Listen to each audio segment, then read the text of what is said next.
noite a todos vocês. Gente, vamos dar sequência aí à leitura da nossa Bíblia Sagrada. Hoje a gente já vai para o capítulo 28 do Gênesis, quando Jacó parte para a Mesopotâmia. Vocês lembram que no capítulo passado, na nossa leitura passada, o Jacó tinha enganado a seu pai, né, se passando pelo seu irmão Esaú, e aí então Jacó, Esaú, o seu pai, né, achou que ele estava abençoando Esaú e não a Jacó. Né? Com isso, Esaú ficou muito brabo com Jacó, e vamos ver agora o que acontece, o que Isaac fala então para o seu filho Jacó. Nos acompanha aí, se inscreve no canal, já ativa o sininho e vamos lá. Jacó parte para a Mesopotâmia. Então Isaac chamou Jacó à sua presença e o abençoou. E lhe deu a seguinte ordem: não tomes esposa entre as filhas de Canaã. Levanta-te, vai para Padã-Arã, a casa de Betuel, teu avô materno, e casa-se com uma das filhas de Labão, irmão de tua mãe. Que El Sadai, o Deus Todo-Poderoso, te abençoe, que ele te faça frutificar e multiplicar, a fim de que tornes uma grande comunidade entre os povos. Que ele te conceda, bem como a tua descendência, a bênção de Abraão, a fim de que possuas a terra em que vive e que Deus deu a Abraão. Assim despediu Isaque a Jacó, que se foi a Padã-Arã, a casa de Labão, filho de Betuel, o arameu, irmão de Rebeca, mãe de Jacó e Esaú. Esaú percebeu que Isaque tinha abençoado Jacó e o havia enviado a Padã-Arã para escolher ali uma esposa, e que, ao abençoá-lo, dera-lhe também a orientação de não se casar com mulher cananeia. E Jacó obedecera seu pai e sua mãe e partira para Padã-Arã. Esaú soube que as filhas de Canaã eram mal vistas por seu pai Isaque. Foi Esaú à casa de Ismael e tomou como mulher, além das que já possuía, Mahalat bat Ismael. Malate, filha de Ismael, neta de Abrão e irmã de Nevaiot. Jacó partiu de Berseba e rumou para Arã. Chegando a determinado lugar, parou para pernoitar, porquanto o sol já havia se posto no horizonte.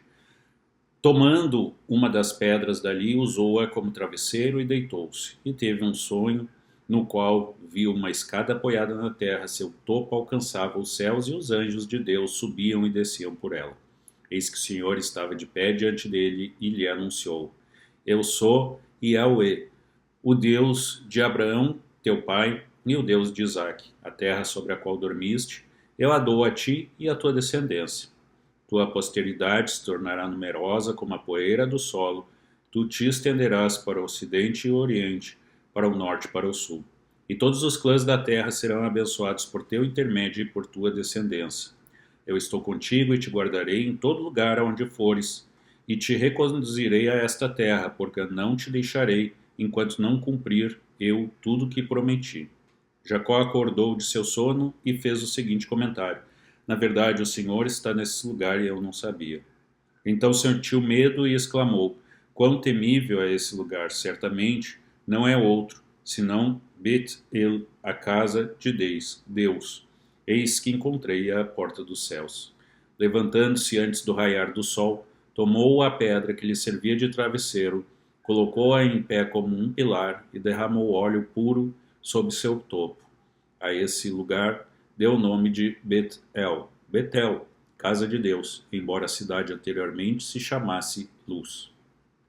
Então, em Betel, Jacó fez o seguinte voto: Se Deus estiver comigo e me guardar no caminho por onde eu andar, cuidar de mim, provendo-me pão para comer e roupas para vestir, se eu voltar são e salvo para a casa de meu pai, então Yahweh será o meu Deus. E essa pedra que hoje coloquei como coluna servirá de santuário de Deus, e de tudo o que me deres, certamente te devolverei a 10ª parte como oferta de louvor. a 10ª parte, né, gente? E aí você vê que dessas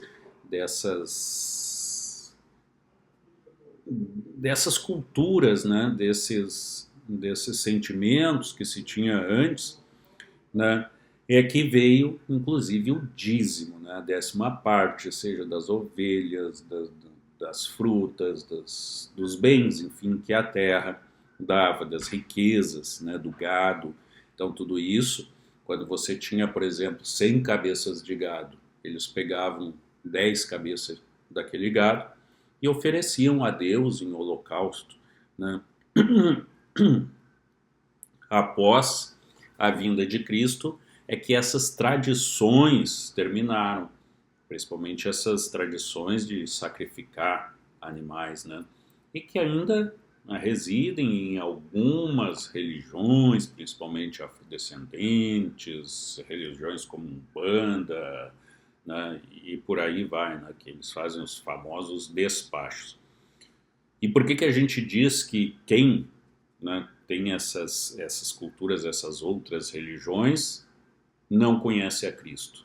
Ora, muito simples, porque quando Cristo veio, Cristo se tornou o Cordeiro de Deus. Ou seja, a partir de então não mais se sacrificariam bichos. Não tem mais por que você sacrificar animais em nome de Deus. Isso não é o que Deus quer, Deus nunca pediu isso, na verdade, né? Isso eram das culturas antigas, era do Antigo Testamento. No momento que Deus, então, ele entrega o seu filho, isso tudo cai por terra. Inclusive, costumes de alguns povos de não comer animais que consideravam sujos, como, por exemplo, os porcos, né?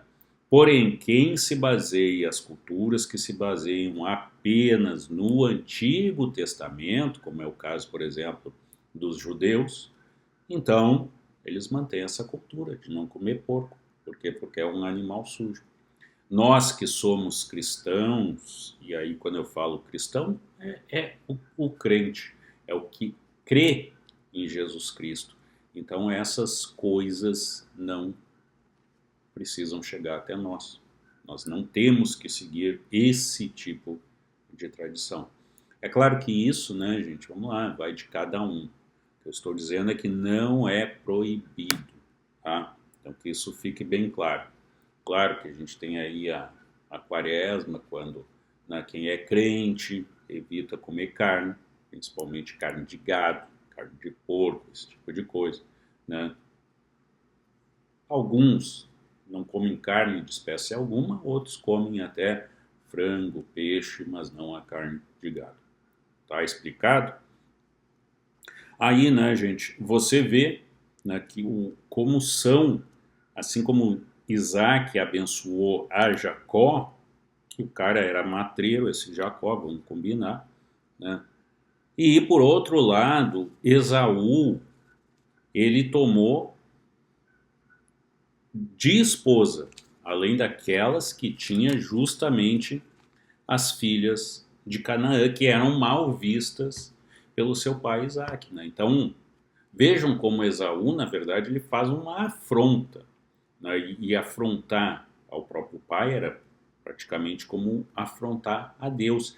E era por isso, inclusive, que a mãe de Esaú, que também era a mãe de Jacó, lembrando que Esaú e Jacó eram gêmeos, não gostava tanto de Esaú como gostava de Jacó. Por quê? Porque Jacó era temente a Deus, já Esaú não. Esaú já era mais grosseiro, já era mais do mato mesmo, né? Então, explica-se aí também, inclusive porque Deus abençoa mais a Jacó do que Esaú. É justamente você temer a Deus. Aquele que é temente a Deus, às vezes pode fazer até mais coisa errada do que aquele que não é temente a Deus. Aliás, quem teme a Deus não fica fazendo coisa errada, né, gente? Isso aí é meio básico até. Bom, gente, vejo vocês amanhã. Amanhã já é segunda-feira, então, nas 7 da manhã estamos aqui novamente e já vamos para o capítulo 29 do Gênesis e seguimos, porque o Gênesis é um livro bem grande, né? E ele vai até, já vou falar aqui para vocês, até o capítulo 40 e 50. Até o capítulo 50. Amanhã já vamos para o 29. E seguimos. Tá bom, gente? É isso aí. Deus abençoe a todos vocês. Tenham um excelente finalzinho aí de final de semana. E Deus abençoe a todos. Amém? Até amanhã, então. Não esquece, se inscreve no canal, já ativa o sininho. Nos vemos logo mais.